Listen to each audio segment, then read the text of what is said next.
మన ప్రభువును రక్షకుడైన యేసుక్రీస్తు నామములో ఈ నూతన సంవత్సరపు ఆరాధనకు వచ్చిన మీ అందరికీ నా హృదయపూర్వక వందనాలు. క్రైస్తవ మంచిది. ఈ పూట దేవుడు మనకి ఇచ్చిన వాగ్దానాన్ని ధ్యానించుకుందాము. 2022 సంవత్సరానికి దేవుడు మనల్ని ప్రేమించి ఒక వాగ్దానం ఇచ్చారు. వాగ్దానం ఇచ్చిన దేవుడు నమ్మదగిన వాడు. ఆ వాగ్దానాన్ని నెరవేర్చుకోను. ఆమేన్. చూద్దాము. ద్వితీయోపదేశ కాండము 8వ అధ్యాయము. ద్వితీయోపదేశ కాండము 8వ అధ్యాయము 18వ వచనాన్ని ఈ పూట మనమందరం కలిసి ధ్యానించుకుందాము. కాగా నీ దేవుడైన యెహోవాను జ్ఞాపకము చేసుకొనవలెను. ఎలాగనగా తాను నీ పితరులతో ప్రమాణం చేసినట్లు తన నిబంధనను నేటి వలె స్థాపింపవలెనని మీరు భాగ్యం సంపాదించుకున్నటకై మీకు సామర్థ్యము కలుగచేవాడు. చప్పట్లు కొట్టి దేవుని భాగ్యము సంపాదించాలంటే ఏది భాగ్యమో, ఏ సంపాదన కావాలో పరిశుద్ధాత్మ దేవుడు మనతో మాట్లాడి ఉన్నాడు. ఈ ఉదయకాల వేళ సామర్థ్యం కలిగించేవాడు ఆయనే. ఆ సామర్థ్యం ఎలాగ కలిగి చేస్తాడు, ఎవరికి కలిగి చేస్తాడు, ఏ వేళలో కలిగి చేస్తాడు, సామర్థ్యాన్ని పొందుకోవాలంటే మనం ఏం చేయాలో ఈ పూట మనం నేర్చుకుందాము గాక. ఈ వర్తమానము సంవత్సరం చెవుల్లో మారు మ్రోగును గాక. ఈ వాగ్దానం చేపట్టుకున్నప్పుడు ఒక గొప్ప కార్యాలు ప్రభు మన జీవితంలో జరిగించను గాక. మీకు సామర్థ్యం కలిగ చేస్తాడు. రాత్రి వేళ ప్రభు మనతో ఏమంటాడారు? భాగ్యం సంపాదించుకోవాలి. ఏది భాగ్యము, ఎటువంటి భాగ్యము, ఎలాగా మన పితరులు ఎటువంటి భాగ్యాన్ని సంపాదించారు. ఈ ఉదయం ఎందుకో దేవుడు మనల్ని ప్రేమించి ఈ వాగ్దానం పూర్తిగా మీరు అర్థం చేసుకోవాలి. ఈ వాగ్దానం మీరు చేత పట్టుకోవాలి. ఈ వాగ్దానాన్ని ఖడ్గాన్ని మీరు పట్టుకొని మీ ఎదురుగా ఈ సంవత్సరంలో వచ్చిన ప్రతి విధమైన అలసడి, ఒడిదుడుగులు అన్నిటినీ, కలవరాలను కొట్టి వేసే కృపను మీరు పొందుకొని వెలుదురుగాక. ఆమేన్. కనుక ఇక్కడ రాయబడిన మాట మీకు సామర్థ్యం కలిగ చేస్తాడు. అందరూ చెప్పండి, సామర్థ్యము. దీన్ని క్యాలిబర్ అంటారు. అంటే వర్ది, ఎవరి సామర్థ్యం చొప్పున వారు. కనుక వాక్యం సెలవిస్తుంది ఈ సామర్థ్యాన్ని ఎలాగే ఇస్తాడో చూద్దాము. మత్తయి సువార్త 25వ అధ్యాయము 15వ వచనము.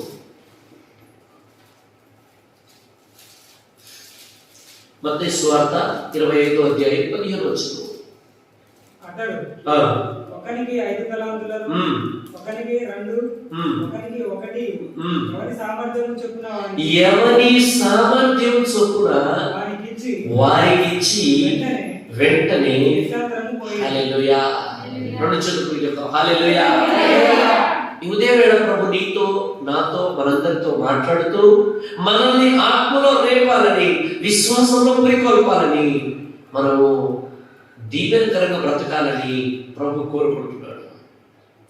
శ్రద్ధగా దేవుని మాటలు ఆలకించండి.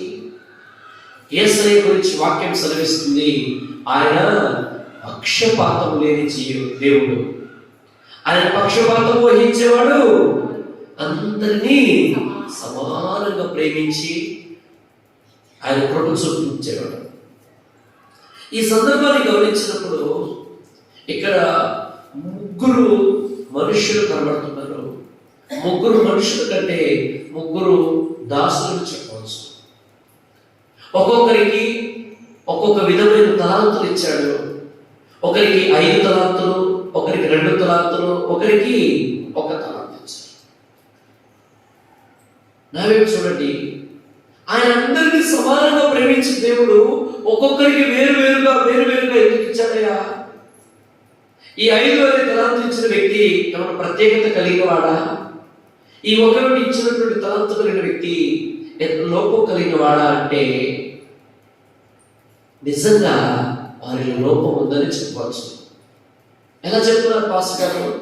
అని మీకు ప్రశ్న వస్తే 5 తలాంతులు ఇచ్చిన వారికి ఉన్న సామర్థ్యం వేరు, 2 తలాంతులలో ఉన్న వ్యక్తికి ఉన్న సామర్థ్యం వేరు, 1 తలాంతు.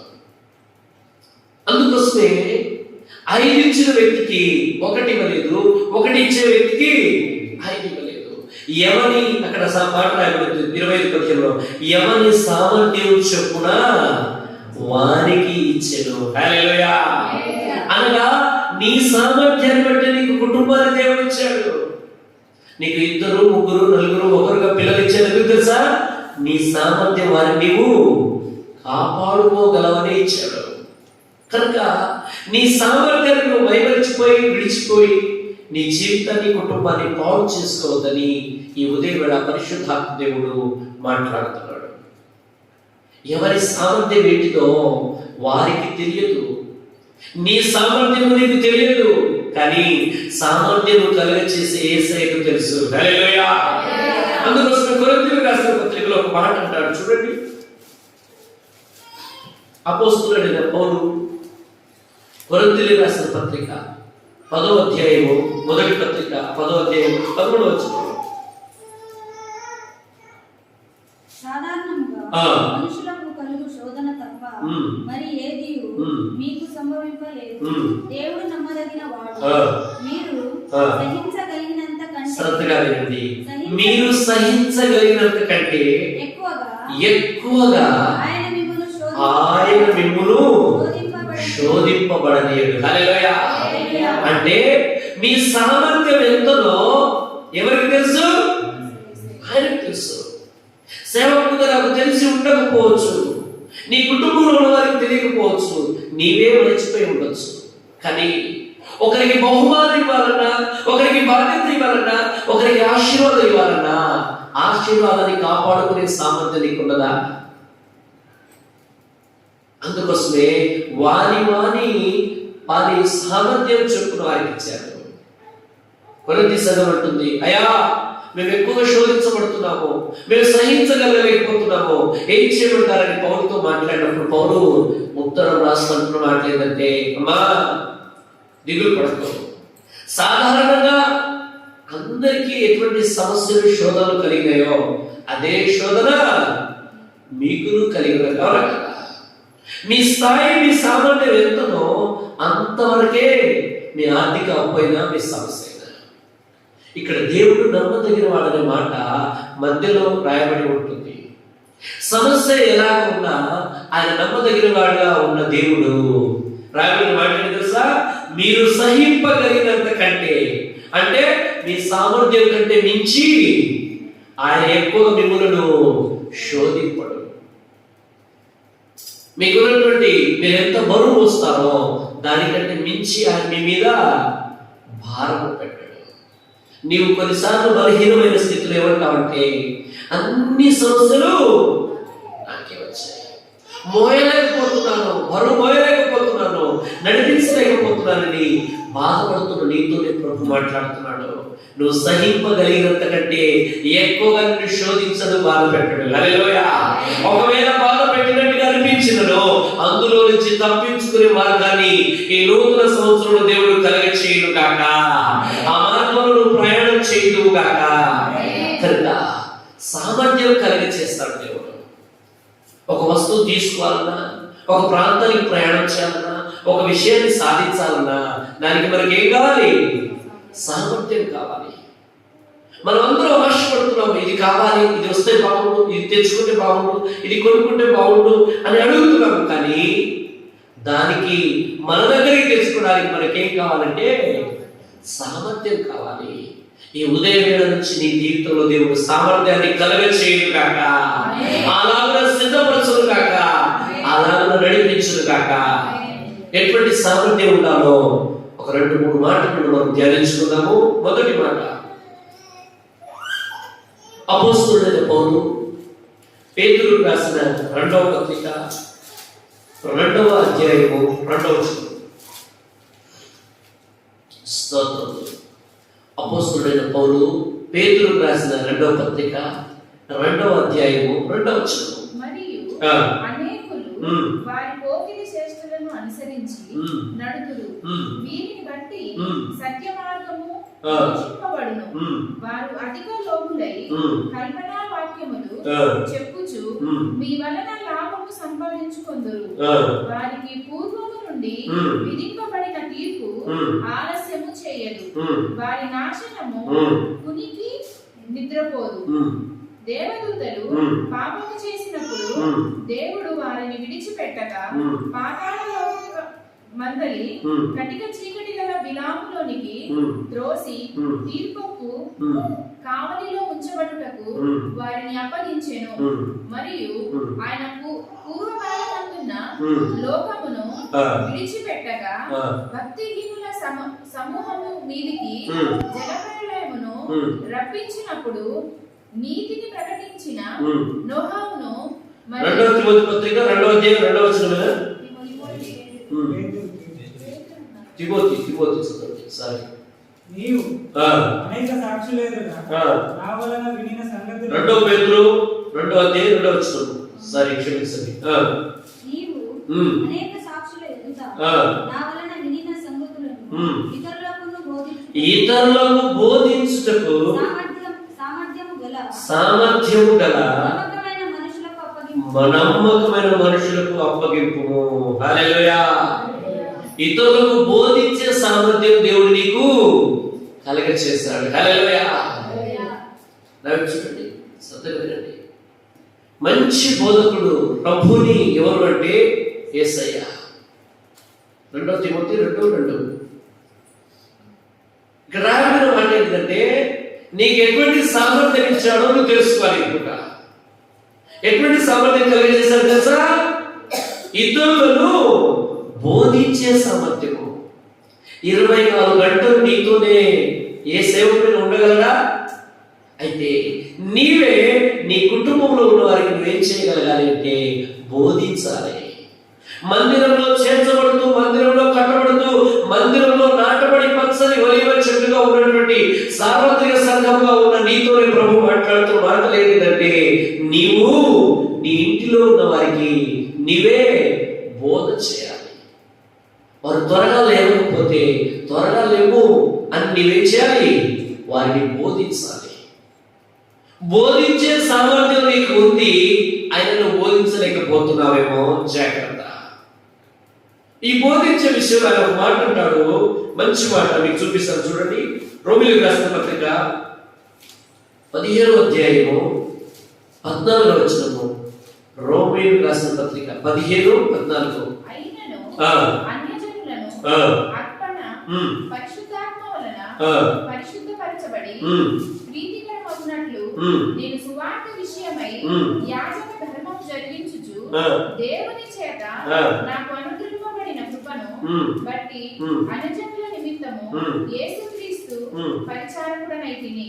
ఇది హేతువు చేసుకొని మీకు జ్ఞాపకము చేయవలెనని. రోమీయులకు రాసిన పత్రిక 15వ అధ్యాయం 14వ వచనం. నా సహోదరులారా, మీరు కేవలం మంచివారును సమస్త జ్ఞాన సంపూర్ణులను ఒకరికి ఒకరు బుద్ధి ఈ పాయింట్ మీరు గుర్తుపెట్టుకోండి. ఒకరికి ఒకరు బుద్ధి చెప్ప సమర్థులై ఉన్నారని. బుద్ధి చెప్ప సమర్థులై ఉన్నారు. హల్లెలూయా. రెండు చేతులు పైకి చెప్తాం. హల్లెలూయా. కొద్ది నిమిషాలు మాటలు ధ్యానిస్తాము. నా వైపు శ్రద్ధగా ఆలకించండి. ఎటువంటి సామర్థ్యం దేవునికి ఇచ్చారంటే తమ్ముడు, ఎటువంటి సామర్థ్యం ఇచ్చారంటే ఒకరికి ఒకరు ఏం చేయాలి? బుద్ధి చెప్పుకోవాలి. వాక్యానుసారంగా సహవాసం అంటే ఏంటి తెలుసా? ఒకరినొకరు గద్దించుకోవాలి, ఒకరినొకరు హెచ్చరించుకోవాలి, ఒకరినొకరు ప్రేమించుకోవాలి, ఒకరినొకరు గౌరవించుకోవాలి, ఒకరికి ఒకరు భయపడాలి, ఒకరికొకరు ప్రార్థించాలి. అది సహవాసము. సంఘంలో చేర్చబడినటువంటి మీరు మీతో ఉన్న వారికి మీరు ఏం చేయాలంటే బుద్ధి చెప్పవాలి. ఆ బుద్ధి మీరు చెప్పే సామర్థ్యం మీ దగ్గర ఉన్నా మీరు వినియోగించలేకపోతే ఆ సామర్థ్యం మీకు ఇచ్చి కూడా అవునా కదా? బైబిల్ ఉంది పక్క వారికి, దాన్ని ఎలా ఉపయోగించాలో వారికి తెలియకపోతే ఇలా కాదు ఇలా వాడండి అని బుద్ధి చెప్పడంలో తప్పేమీ లేదు. కనుక మీరు సీరియస్గా కూర్చోవద్దు, సంతోషంగా దేవుని స్తుతించండి. కనుక వాక్యం చెప్తుంది, ఒకరికి ఒకరు బుద్ధి చెప్పే సామర్థ్యం దేవుడు మనకి ఇచ్చారు. మన కన్నుల ఎదుటగా ఎవరైనా బాగుగా లేకపోతే, సరిగ్గా నడుచుకోకపోతే, వారి ఎదురు లోపం ఉన్నట్లయితే వారి విషయమై మనము బుద్ధి చెప్పడంలో తప్పేమి. కాకపోతే బుద్ధి చెప్పే మనము అటువంటి లక్షణాలు మనలో లేకుండా చూసుకోవాలి. హల్లెలూయా. సీక్రెట్ అర్థమవుతుందా? నువ్వు ఇలా ఉండు, ఇలా ఉండు, ఇలా ఉండు అని చెప్పడం చాలా సులభమే. కానీ అలా ఉండు అని చెప్పే వ్యక్తిగా ఉన్నటువంటి నేనైనా నీవైనా అలాగ జీవించగలిగితే నిశ్చయంగా దేవుడు ఆశీర్వదించుగాక. ఆమేన్. ఈ బుద్ధి చెప్పే వ్యక్తి ఎలా ఉంటారో వాక్యం సెలవిస్తుంది. కనుక ఇతరులకు మనం చెప్పకపోతే, బాలుడు నడవలసిన త్రోవలో వారిని నడిపించకపోతే వాడు పెద్దవాడైనప్పుడు చెడిపోతాడు. కనుక మీ కుటుంబాలను మీరు ఏం చేయాలి తెలుసా? నేను అప్పుడప్పుడు చెప్తున్నాను కదా, మీ ఇంటికి మీరే పాస్టర్, మీ ఇంటికి మీరే పాస్టర్ అమ్మ. మీ ఇంట్లో ఉన్న వారికి మీరే దేవుని విషయాలు చెప్పి వారికి బుద్ధి చెప్పవలసిన బాధ్యత అనేది మీరే మోయాలి. కనుక ఈ 2022 సంవత్సరంలో దేవుడు మీకు ఏం చెప్తున్నాడంటే, ఎక్కడో ఉన్న వారిని రక్షించి నడిపించడం కాదు, నీ ఇంట్లో ఉన్న వారికి బుద్ధి చెప్పడం సామర్థ్యం నీకు ఇచ్చాడు. నోరు ఉంది, మాట్లాడుతున్నావు, చెప్పగలవు, తెలుసు ఏది మంచిదో ఏది కాదో, ఏది అవసరమో ఏది అనవసరమో, ఏది వాక్యానుసారమో కాదని తెలుసా లేదా? తెలిసినాక కూడా బుద్ధి చెప్పకపోతున్నావంటే నీకు ఆ సామర్థ్యము వ్యర్థంగా ఉన్నట్టే. కనుక మొదటి విషయంగా దేవుడి చెప్తున్న పూట ఈ సంవత్సరంలో సామర్థ్యాన్ని వినియోగించుకోవాలి.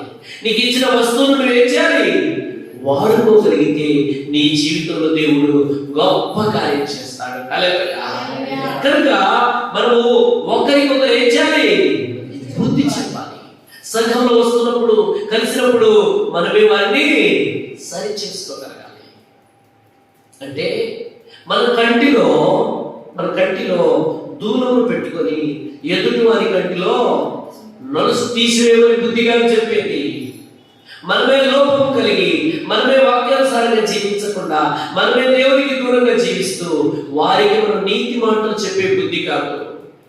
అబీగయీలు గురించి వాక్యం రాయబడింది ఏమని తెలుసా? ఆమె సుబుద్ధి కలిగి తన భర్త అయినటువంటి మోటు వాడైన నాబాలును నడిపించింది.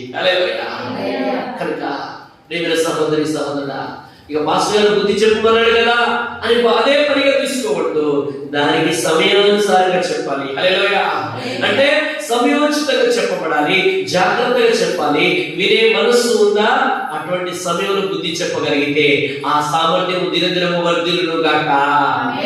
అలాగే రెండో మాట చూపిస్తాను చూడండి. మొదటి దినవృత్తాంతముల గ్రంథము 29వ అధ్యాయము 14వ వచనం. ఈ ప్రకారం మనఃపూర్వకంగా ఇచ్చే సామర్థ్యం, మనస్ఫూర్తిగా ఇచ్చే సామర్థ్యము ఎంత మాత్రపు వాడను. హల్లెలూయా. దేవుడు మనకి ఇచ్చే సామర్థ్యాన్ని కలిగచేశాడు. స్తుతించే సామర్థ్యాన్ని ఇచ్చాడు, పాడి కీర్తించే సామర్థ్యం ఇచ్చాడు, మోకరించే సామర్థ్యం ఇచ్చాడు. ఇవన్నీ ఇవ్వడానికి మనం ఏ పాటి కారణం? ఒకసారి మోషేతో మాట్లాడాడు ప్రభు. మోషే, నువ్వు నాకు కావాలి అంటే మోషే ఎవరు తెలుసా? ఇగో నేను నంతివాడినయ్యా, నేను ఈ పని చేయలేనన్నాడు. గిద్యోనుతో మాట్లాడారు. గిద్యోను ఏమన్నాడు తెలుసా? అయ్యా, మాది తక్కువ గోత్రము, చిన్నవాడను, మేమందరము ఊరి బయట వెలుపల ఉండేవాళ్ళం, ఎక్కడో నేను రాలేనయ్యా. సౌలుని పిలిచాడు. సౌలు ఏమన్నాడు తెలుసా? నేను కనిష్ఠుడయ్యా, నేను చిన్నవాడిని, నేను రాలేనన్నాడు. ఈ ఉదయకాలంలో నీతో ప్రభు మాట్లాడి తెలుసా? మోషే నందివాడని దేవునికి తెలియదా? అయినా తన యొక్క సామర్థ్యాన్ని మర్చిపోయి ఉన్నాడు. మనిషి ఎప్పుడు మన బలహీనత మీద ఆధారపడి, బలహీనతను బేరీ చేసుకొని, బలహీనతని బాగా వేసుకొని ప్రయాణం చేస్తుంటాడు. కానీ దేవుడు ఏ బలహీనత చెందును బలహీనపరచబడుతున్నావో ఆ బలహీనతను బలంగా మార్చి నిన్ను బహుగా ఆశీర్వదించును గాక. అటువంటి కృపను పొందుకుందు గాక. ఇక్కడ రాయబడిన మాట ఏంటంటే మనస్ఫూర్తిగా ఇచ్చాడు. ఆయన ఏదైనా ఇస్తే ఒకవైపు ముఖం పెట్టుకొని ఒకవైపు ఇచ్చేవాడు కాదు ప్రభు. ఎలా ఇచ్చినా సంతోషంగా ఇస్తాను. ఆయన దగ్గరకు వస్తే 2 చేతులు చాపి ఆయన సంపూర్ణంగా ఆశీర్వదించేవాడు ప్రభు.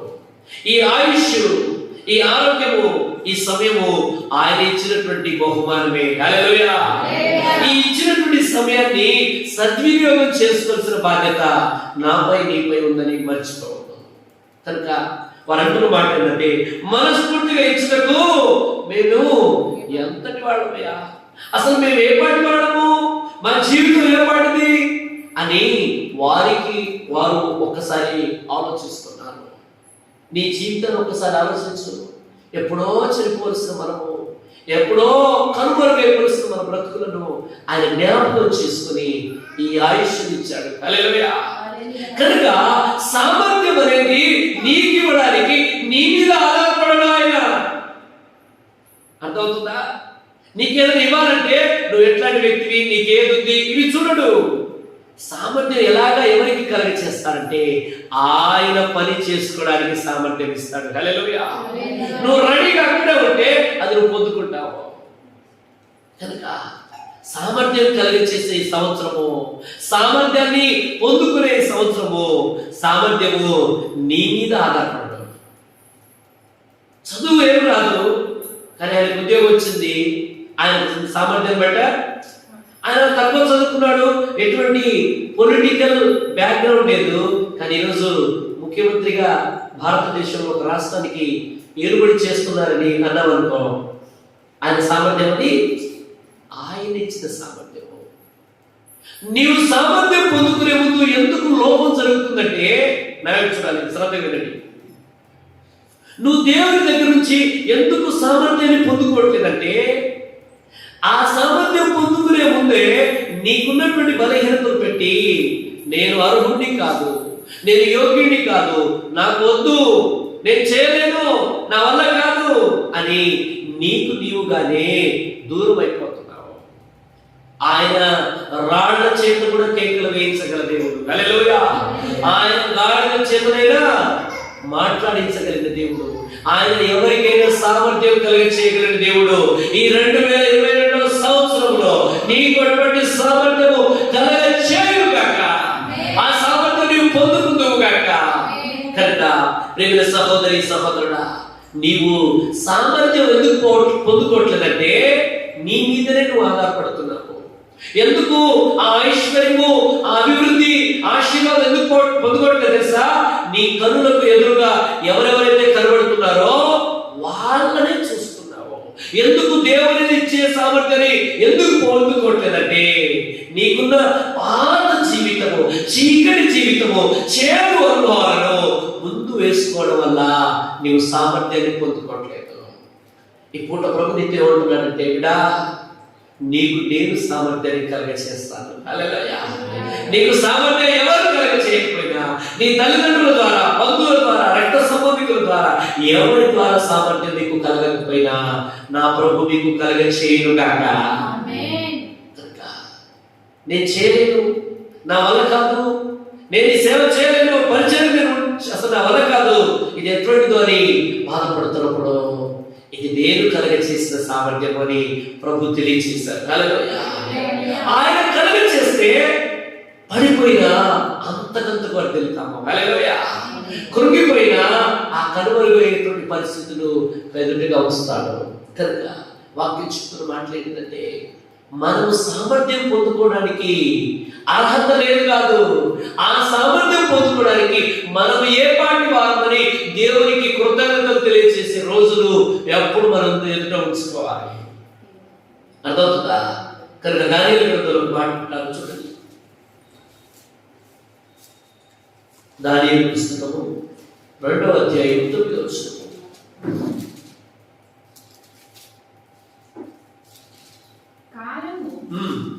ఉపాయముగా గడవలేనని, గడపవలేనని అబద్ధమును మోసపు మాటను నా ఎదుట పలక నిర్దేశించి ఉన్నారు. మీరు కలను చెప్పలేకపోయిన ఎడల నేను చెప్పిన మాట ఖండితము గనుక కలను నాకు చెప్పబడి అప్పుడు దాని భావమును తెలియజేయుటకు మీకు సామర్థ్యం కలదని నేను తెలుసుకొందును. హల్లెలూయా. అందరూ చెప్తాము హల్లెలూయా. మనకు సామర్థ్యం ఏదైనా ఉంటే ఆ సామర్థ్యం మనకు ఉందని వేరే వారికి అది తెలిసిపోతుంది. అవునా కదా? దానియేలు ఆ ప్రాంతంలో బబులోనులో కళ యొక్క భావము, కళ యొక్క భావం అంటే చెప్పవచ్చేమో కానీ నేను అనుకుంటాను ఆ కళను చెప్పాలంటే చాలా కఠినమైంది. అవునా కదా? ఒకరికి వచ్చిన కళను, ఒకరు పొందుకున్న కళను మనం అదే కళను మనం చెప్పడము అంత సులభమా? అంత ఈజీనా? ఈజీ కాదు. అది వల్ల కానిదేమో అనిపిస్తుంది. కానీ దానియేలు గురించి ఒక సాక్ష్యం ఎవరు పొందుకున్నాడంటే, ఈ దానియేలు కళ భావాన్ని తెలియచేసే సామర్థ్యం కలవాడు. చప్పట్లు కొట్టి స్తుతించండి. ఈ సంవత్సరం మీరు సామర్థ్యాన్ని పొందుకున్నాక ఇక మీద మీ గురించి ఎవరి సాక్ష్యం నిలబడుతుందంటే, వీరు, ఈ పిల్లలు, ఈ బిడ్డలు, ఈ యవనస్తులు, వీరు ఇటువంటి సామర్థ్యం కలవారు. హల్లెలూయా. నిన్ను చూస్తే ఏమో అనుకున్నారు, కానీ నీకు ఈ సామర్థ్యం కూడా ఉందని నాకు ఇప్పుడు అర్థమైంది. నిన్ను చూస్తే ఈ పని చేయలేమనుకున్నావు, కానీ ఇంత చక్కటి ఇల్లు కట్టుకోగలిగావు. ఈ సామర్థ్యం నీలో ఉందని ఇప్పుడు అర్థమైంది. నేను ఒక మాట చెప్తాను, గుర్తుపెట్టుకోండి. ఒక పక్షి ఎంత మృదువుగా ఉన్నా తనలో కోపం ఉంటుంది. అవునా కదా? దాన్ని మృదువుగా ఉన్నంతసేపు మంచిగా ఉంటుంది. ఒకవేళ అది పొరపాటు చేస్తే అది ఎగిరిపడుతుంది. అలాగా కనబడినప్పుడు దానిలో ఉన్న క్రూరము బయట కనబడుతుంది. విశ్వాసిగా ఉన్నటువంటి నీలో ఎంత శక్తి ఉందో, ఎంత ప్రార్థన శక్తిని దాచుకున్నావో అది కనబడే సంవత్సరం 2022 సంవత్సరం. హల్లెలూయా. ఇక మీరు ఏమంటారంటే, నీ దగ్గరికి సమస్యను తీసుకొచ్చాను, నీవు ప్రార్థించావు, నీవు అడుగు పెట్టిపోయావు, నేను మాట్లాడాను, అప్పటి నుండి మా జీవితంలో గొప్ప కార్యం జరిగింది. అటువంటి సామర్థ్యం దేవుడు మీకు ఇచ్చి ఉన్నాడు. హల్లెలూయా. మీరు చేస్తారో లేదో అనే సందేహంతో వచ్చాము, కానీ ఆ సందేహాలని తారుమారు చేసే సామర్థ్యం మీకు ఉందని ఇప్పుడు తెలుస్తుంది. దాని గురించి రాజ్యమంతా కూడా సామర్థ్యం గురించి మాట్లాడుకుంటున్నారు.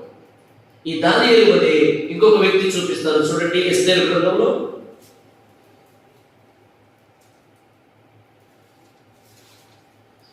10వ అధ్యాయం 2వ వచనం. మొర్దెకై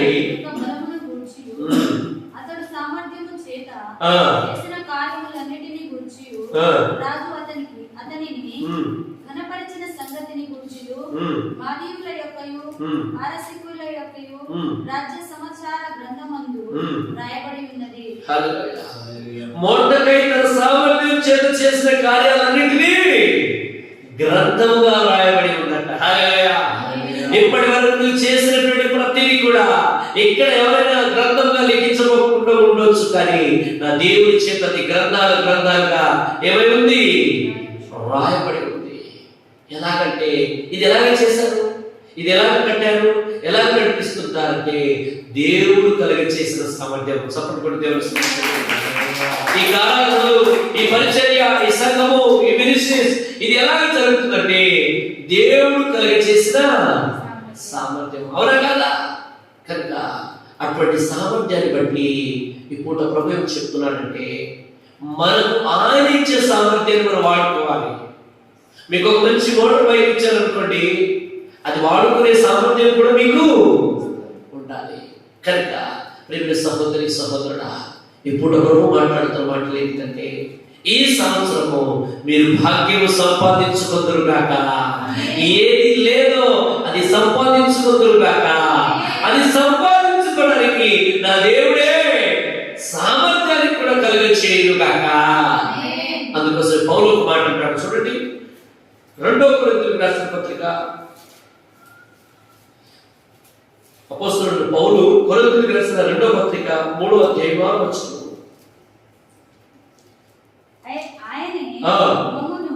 క్రొత్త నిబంధనకు అనగా అక్షరమునకు కాదు గాని ఆత్మకే పరిచారకులమౌటకు సామర్థ్యము కలిగించి. హల్లెలూయా. ఈ రోజుల్లో మనం పరిచర్య, పరిచర్య చేస్తుంది. పరిచర్యలు ఎవరు అంటే ఎవరికి? ఆత్మకి.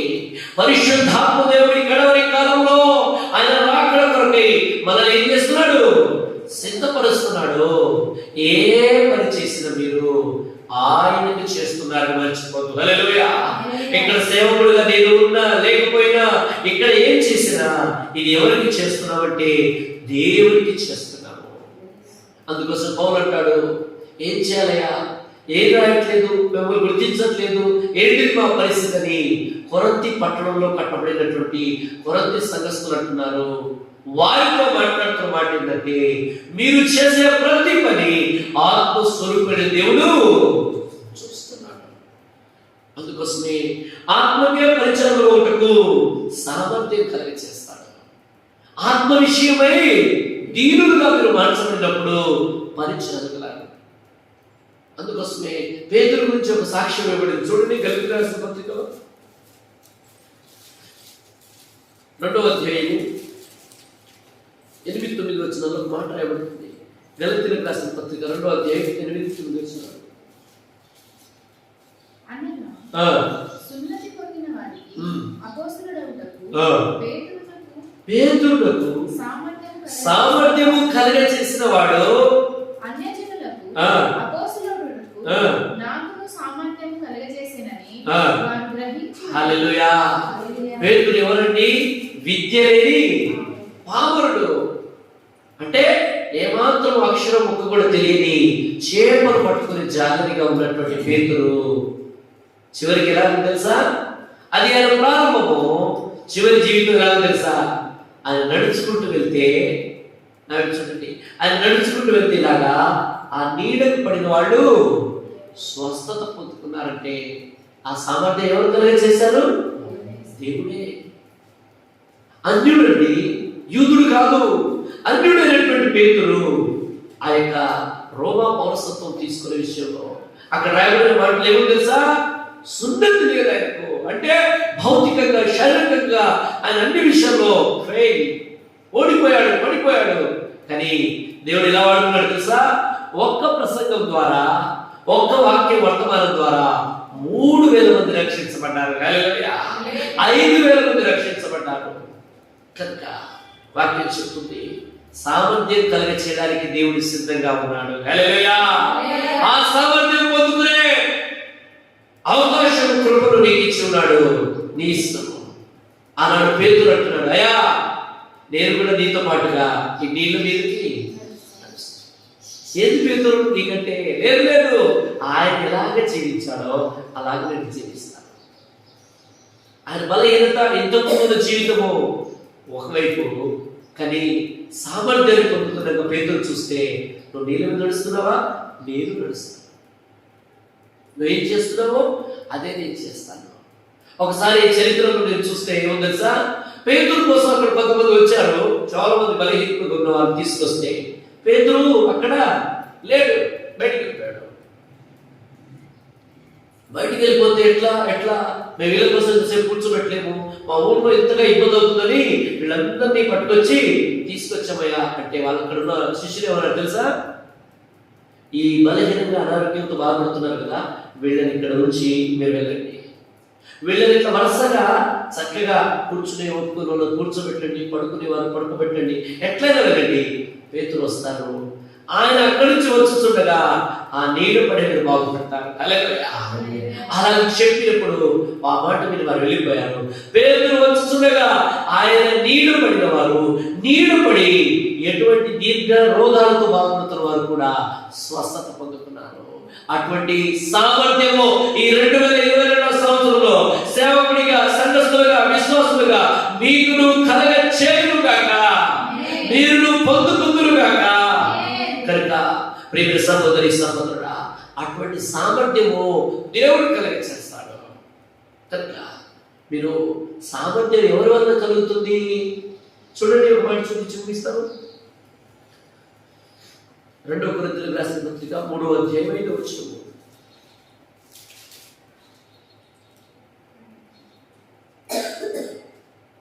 మా వలన ఏదైనా అయినట్లుగా ఆలోచించుటకు మా ఇంతటా మేమే సమర్థులమని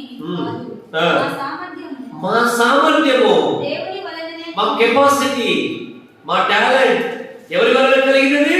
దేవుని ఈ వలన మాట మీరు గుర్తుపెట్టుకోండి. మా సామర్థ్యము, మేమేదో చదువుకున్నాము, మేమేదో ఉన్నాము, తెలుసుకున్నాము, దీనిని బట్టి చేసేది కాదు సేవా పరిచర్య. మా కలిగిన సామర్థ్యము దేవుని వలననే. హల్లెలూయా.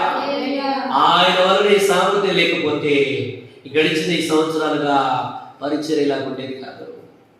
దినదినము అంతకంతకి వర్ధిల్లని కారణము దీనికి సామర్థ్యం కలిగించేసేవారు ఎవరు అంటే దేవుడే. అది ఎప్పుడు చెప్పడం కుదరకపోయినా, వీలు కాకపోయినా హృదయపూర్వకంగా నేను చెప్పగలను.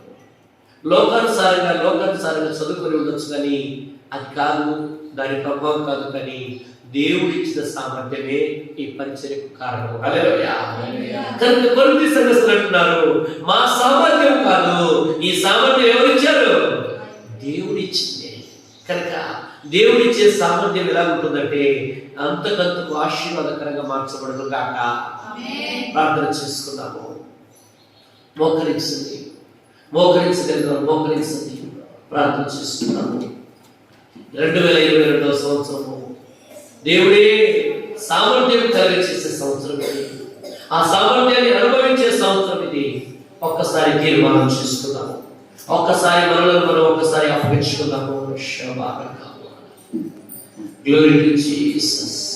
పరిశుద్ధాత్మ దేవుడా, మీరు భాగ్యం సంపాదించుకున్నట్లయితే నీకు సామర్థ్యం కలిగించేవాడు ఆయనే. ఆయన నీకు సామర్థ్యం కలిగచేయాలని కోరుకుంటున్నాడు. ఆనాడు దానియేలుకు సామర్థ్యం కలిగచేశాడు, మొర్దెకైకు సామర్థ్యాన్ని కలిగచేశాడు. ఆయన పేతురుకు సామర్థ్యాన్ని కలిగచేశాడు. ఈరోజు నీకు కలిగచేయడానికి నీ ఎదుటనే నిలబడి ఉన్నాడు. ఈ రోజు మొదలుకొని సంవత్సరాల నుండి సంవత్సరాల వరకు ఎల్లవేళలా నా దేవుని కన్నులు నీ మీద ఉంటున్నాయి. జ్ఞాపకం చేసుకో. నీవు సామర్థ్యము నీ మీద ఆధారపడుతున్నావా? నువ్వు ఏదైనా చేయాలంటే మా వలన కాదు, మాకు అటువంటి సామర్థ్యం లేదు, రాలేదు, తెచ్చుకోలేదని మీరు బాధపడుతున్నారా? ఈ సంవత్సరం నుంచి ఆయన మీకు సామర్థ్యం కలిగచేయబోతున్నాడు. ఆయనే మీకు సొంతంగా ఏది లేదో ఆ సొంతమైన దానికి వారసులకు ఆయనే మీకు సామర్థ్యం కలిగచేయబోతున్న సంవత్సరము. కనుక ఒక్కసారి తీర్మానం చేసుకుందాము. ఆకాశం చేతులెత్తి కళ్ళు మూసుకొని ఒకసారి మనము బుద్ధి చెప్పే సామర్థ్యం దేవుడు మనకి ఇచ్చాడు. కానీ మనం మౌనంగా ఉండి భక్తులుగా పిలువబడుతున్నామేమో. దేవుడు మనకి ఇవ్వాలంటే మన మీద ఆధారపడకుండా మనకి ఇస్తూ దేవుడుగా ఉన్నాడు. కనుక ఒక్కసారి ఆలోచించు. నీ నామాన్ని కనపరచడం కొరకే, నీ నామ మహిమార్థంగా ఆయన బ్రతకాలని కోరుకుంటున్నాడయ్యా. యేసయ్యా నీకు స్తోత్రాలు. హల్లెలూయా. ప్రభువా నీకు స్తోత్రాలు, స్తోత్రాలు, స్తోత్రాలు. ప్రార్థన చేసుకో. ఒకసారి తీర్మానం చేసుకో. దానియేలు ఉంటున్న బబులోనులో దానియేలు ఎవరున్నారు? కుటుంబం ఉన్నదా? బ్యాక్గ్రౌండ్ ఉన్నదా? పరిస్థితులు అనుకూలంగా ఉన్నాయా? యోసేపుకి ఎవరున్నారు? కానీ మన ముందున్నటువంటి మన పితరులు ఎందుకు రాజ్యాలను జయించారంటే వారు దేవుడు కలుగజేసిన సామర్థ్యాన్ని అనుభవించారు, రుచి చూచారు. కనుక వారు గొప్ప కార్యాలను చూడగలిగారు. ప్రియమైన సహోదరి, సహోదరుడా, ఈ ఉదయవేళ ఈ 2022వ సంవత్సరంలో దేవుడు నీతో మాట్లాడుతూ తెలుసా, నీకు సామర్థ్యం కలిగచేయబోతున్నాడు, నీకు సామర్థ్యం అనుగ్రహించబోతున్నాడు. పరిశుద్ధాత్మ దేవుడా, మీ బిడ్డలకు మీరు సామర్థ్యాన్ని కలిగచేయండి, సామర్థ్యం చేత నింపండి, సామర్థ్యం చేత అనుగ్రహించుకున్నాడు. సహాయం చేయండి అయా. స్తోత్రాలు, వందనాలయ్యా, స్తోత్రాలు. ఓహో గ్లోరీ. ఇంకా ఎంతకాలం నీ సామర్థ్యం మీద, నీ శక్తి మీద, నీ స్తోమత మీద ఆధారపడతావు? ఇంకా ఎంతకాలం నిన్ను నువ్వు చూసుకుంటావు? ఇంకా ఎంతకాలం పాత విషయాలను జ్ఞాపకం చేసుకుంటావు? ఇంకా ఎంతకాలం లోకము దాని ఆశల వైపు ఆలోచిస్తావు? నాన్న, నీ ద్వారా ఏదైనా జరిగించాలంటే, అది దేవుడే జరిగించాలంటే అది దేవుడే కలిగచేసే సామర్థ్యం తప్ప మరొకటిది కాదు. ఒక్కసారి తీర్మానం చేసుకో, ఒక్కసారి నిన్ను నీవే పరీక్షించుకో, ఒక్కసారి నిన్ను నీవే పరిశీలించుకో. నీ జీవితంలో గొప్ప కార్యం చేయడానికి ఆయన సిద్ధంగా ఉన్నాడు. ఇన్ని సంవత్సరాలు తర్వాత మరొక సంవత్సరం నీకు ఎందుకు ఇచ్చారంటే నీకు ఆయన సామర్థ్యం కలిగించాలనుకుంటున్నాడు. నువ్వు జయించలేకపోతున్నావు, పడిపోతున్నావు, ఓడిపోతున్నావు, ముందుకు సాగలేకపోవడానికి గల కారణము దేవుడు కలిగించేసిన సామర్థ్యం నీకు లేదు. ఈరోజు ఒక తీర్మానం చేసుకో. నువ్వు ఎంతమందిగా ఉన్నా, ఎంతమందిగా వచ్చినా నీ కుటుంబానికి నువ్వు సామర్థ్యం గల వ్యక్తిగా ఉన్నట్లయితే నీ ద్వారా ఆయన సాధిస్తాడు. ప్రార్థన. కృపా సత్య సంపూర్ణుడే యేసయ్యా మీకు వందనాలు. మీ నామములో ప్రార్థన చేస్తున్నాము. మీరు చూపిన కృపకై వందనాలు తండ్రి. మీకే స్తోత్రాలు. న్యూ క్రియేషన్ మినిస్ట్రీస్ అనే పరిచయం మీరు ప్రేమించి ఎంతకాలం కాచి కాపాడుతూ నడిపిస్తూ మాకు బలమును, శక్తిని, సత్వను కలిగచేస్తున్నందుకు వందనాలు. ఈ నూతన సంవత్సరాన్ని మాకు దయాకీర్ణంగా ధరింపచేసినందుకు వందనాలు. ఈ సంవత్సరం ప్రార్థనలకు ఇచ్చి కృపతో మాకు ఇచ్చిన వాగ్దానాన్ని బట్టి వందనాలు. ఈ వాగ్దానాన్ని నెరవేర్చండి, సహాయం చేయండి. మీ దీవెన కలిగిన హస్తాన్ని చాపమని ఈ వాగ్దానాన్ని స్వతంత్రించుకొని వారి జీవితం అంతటిలో ఈ 2022 సంవత్సరము ఒక ప్రత్యేకమైన సంవత్సరంగా మీరు ముద్రించుకొని నజరేయుడైన యేసు క్రీస్తు నామములో అడిగి పొందుకుంటున్నాము పరమ తండ్రి. ఆమేన్. God bless you. మీ అందరికీ వందనాలు.